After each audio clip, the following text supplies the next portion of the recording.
Hello दोस्तों, आपका स्वागत है आपके अपने यूट्यूब चैनल एडूमैन रैक पर। आज 7 जनवरी की जो Delhi police head constable ministerial की 7 जनवरी की जो फर्स्ट शिफ्ट हुई थी, उसका एकदम करेक्ट क्वेश्चन के साथ, उसका करेक्ट आंसर के साथ बताने जा रहे हैं। ऐसा किसी भी वीडियो में नहीं बताया गया, वो किसी भी यूट्यूब चैनल के माध्यम से। अगर आपको वीडियो अच्छी लगे तो वीडियो को लाइक और चैनल को सब्सक्राइब जरूर कर दें। आपके क्वेश्चंस दिए गए थे। 1991 के आर्थिक सुधारों यानी कि एलपीजी पॉलिसी को लागू करने के लिए भारत को किन अंतर्राष्ट्रीय संगठनों ने वित्तीय सहायता और शर्तों के साथ समर्थन दिया था? आपके चार ऑप्शंस दिए गए थे। ए ऑप्शंस था विश्व व्यापार संगठन और यूनेस्को यानी कि WTO and UNESCO. B options था विश्व बैंक और अंतर्राष्ट्रीय मुद्रा कोष यानी कि world bank and IMF. C option था एशियाई विकास बैंक और ब्रिक्स बैंक। डी ऑप्शन था संयुक्त राष्ट्र और विश्व स्वास्थ्य संगठन। इसमें आपका करेक्ट आंसर था ऑप्शन नंबर बी यानी कि विश्व बैंक और अंतर्राष्ट्रीय मुद्रा कोष एकदम इसका करेक्ट आंसर था। अगला क्वेश्चन दिया गया था, दिल्ली में मेहरौली के पास स्थित प्रसिद्ध लौह स्तंभ किस राजवंश से संबंधित है? चार ऑप्शंस दिए गए थे आपको। ए ऑप्शन था मौर्य मौर्य वंश यानी कि मौर्य डायनेस्टी। बी ऑप्शन था गुप्त वंश। सी ऑप्शन था नंद वंश और डी ऑप्शन था कुषाण वंश। इसमें आपका करेक्ट आंसर था ऑप्शन नंबर बी यानी कि गुप्त वंश यानी कि गुप्त डायनेस्टी एकदम इसका करेक्ट आंसर था। अगला क्वेश्चन पूछा गया था, होला मोहल्ला त्योहार मनाने का मुख्य कारण क्या है? यह क्वेश्चन पूछा गया था। इसके चार ऑप्शंस दिए गए थे। ऑप्शंस थे ए रंगों के साथ वसंत का स्वागत करना। बी ऑप्शंस था फसल की कटाई का जश्न मनाना। सी ऑप्शंस था सिख सैन्य कौशल और वीरता का प्रदर्शन करना और डी ऑप्शंस था दिवाली की तैयारी करना। इसमें आपका करेक्ट आंसर था ऑप्शन नंबर सी यानी कि सिख सैन्य कौशल और वीरता का प्रदर्शन करना इसका एकदम करेक्ट आंसर था। अगला क्वेश्चन पूछा गया था, निम्नलिखित में से कौन सा लैंग्वेज का पर्यायवाची है? आपको चार ऑप्शंस दिए गए थे। ऑप्शन नंबर ए था एनर्जेटिक यानी कि ऊर्जावान। बी ऑप्शन था डायनेमिक यानी कि गतिशील। सी ऑप्शन था लेथरिक यानी कि सुस्त और आलस और डी ऑप्शन था वाइविशियस यानी कि चंचल। इसमें आपका करेक्ट आंसर था ऑप्शन नंबर सी यानी कि लेथरिक यानी कि सुस्त और आलस एकदम इसका करेक्ट आंसर था।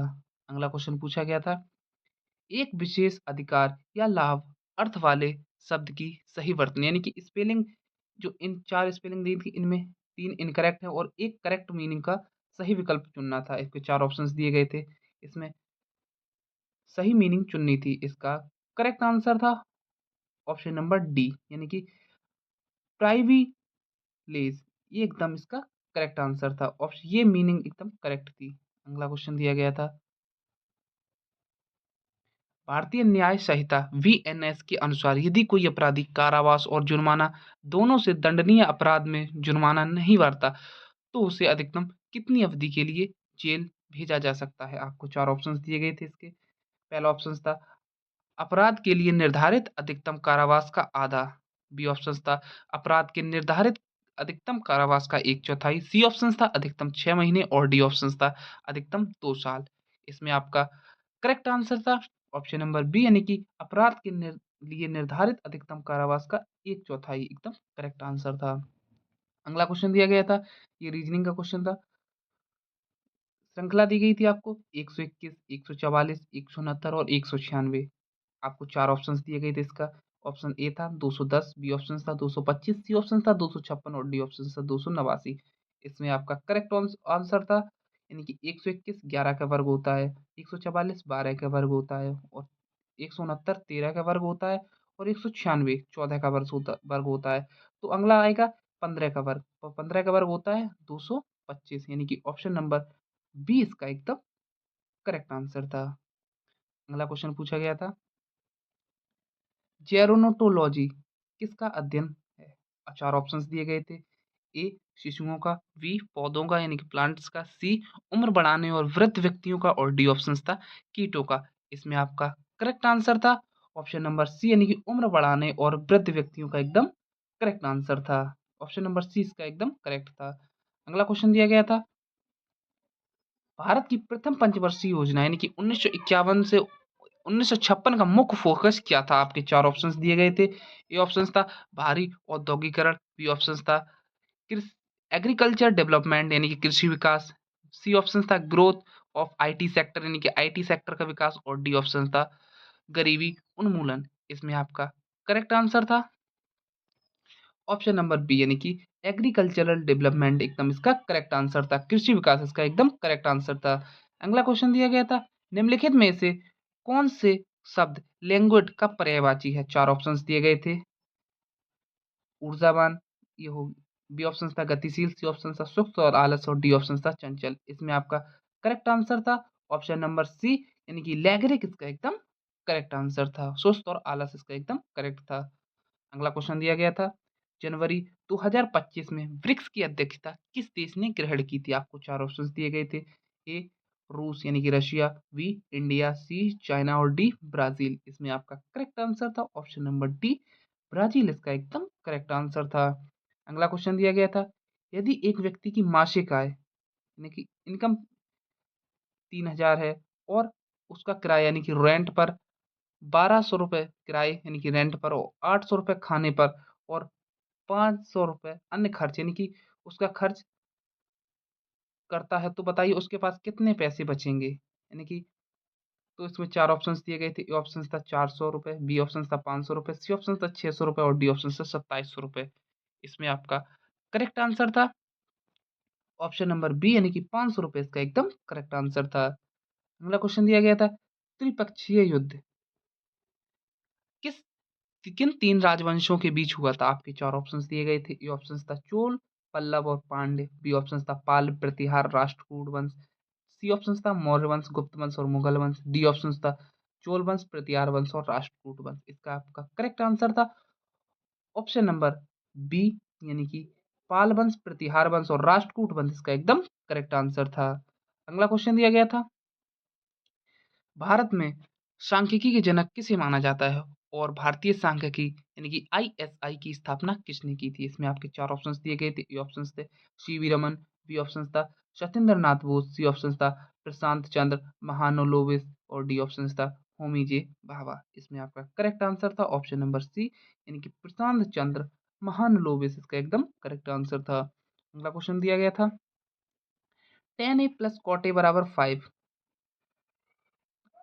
है तो sec a और cosec sec into cos a का मान बताइए। यानी कि sec a और cos a का मान पूछा था। आपको चार ऑप्शंस दिए गए थे। ए 5, बी 1, सी 25 और डी 125। इसका करेक्ट आंसर था ऑप्शन नंबर ए यानी कि और 5 इसका एकदम करेक्ट आंसर था।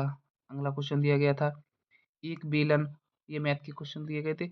एक बेलन और एक शंकु की त्रिज्या, रेडियस और उसकी ऊंचाई यानी कि हाइट समान है तो आयतन का अनुपात यानी कि रेशियो पूछा था। आपको चार ऑप्शंस दिए गए थे। 1:3, बी ऑप्शन था 3:1, सी ऑप्शन था 1:1 और डी ऑप्शन था 2:1। इसका आपका करेक्ट आंसर था ऑप्शन नंबर बी यानी कि 3:1 इसका एकदम करेक्ट आंसर था।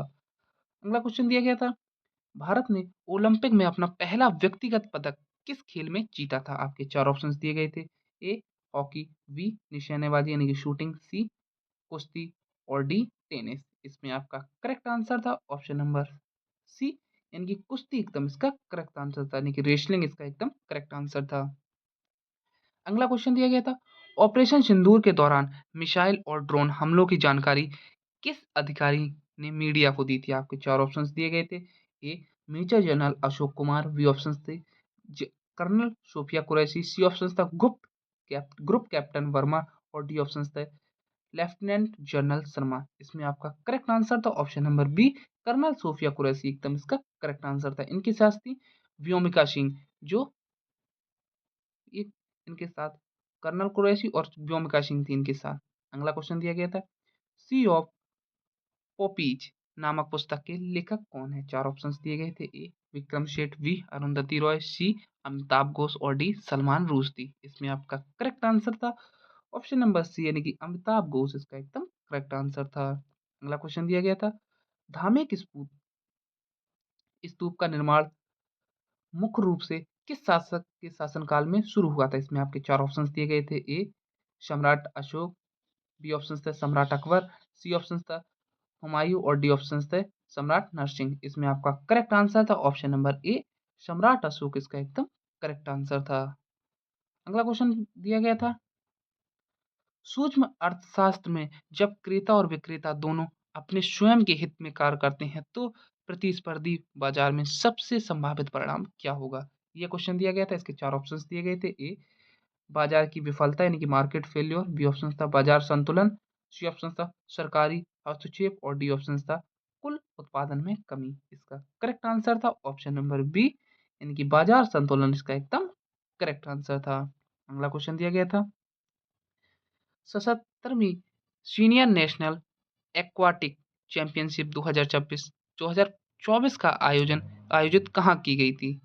आपके 4 ऑप्शंस दिए गए थे। ये ऑप्शंस था बेंगलुरु, कर्नाटक, बी ऑप्शंस था मंगलुरु, कर्नाटक, सी ऑप्शन था चेन्नई, तमिलनाडु और डी ऑप्शंस था हैदराबाद, तेलंगाना। इसका आपका करेक्ट आंसर था ऑप्शन नंबर बी यानी कि मंगलुरु, मंगलुरु कर्नाटक एकदम इसका करेक्ट आंसर था ऑप्शन नंबर बी। अगला क्वेश्चन दिया गया था पर्यावरण में AQI मुख्य रूप से किसे दर्शाता है यानी कि एयर क्वालिटी इंडेक्स मुख्य रूप से किसे दर्शाता है? 4 ऑप्शंस दिए गए थे आपको इसमें।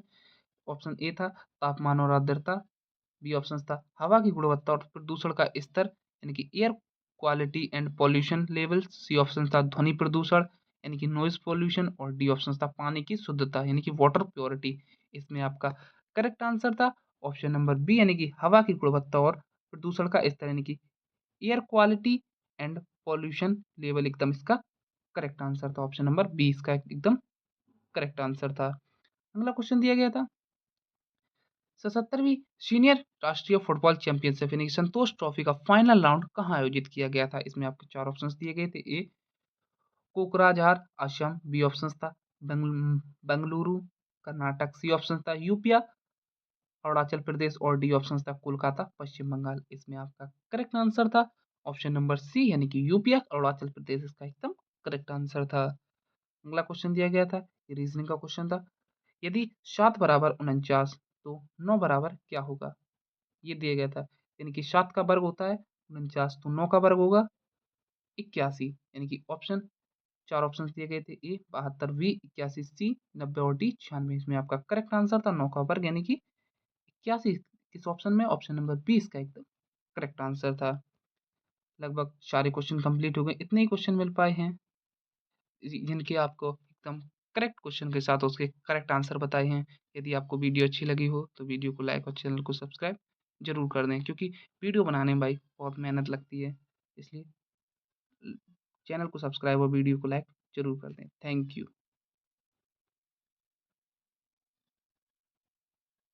थैंक यू भाई।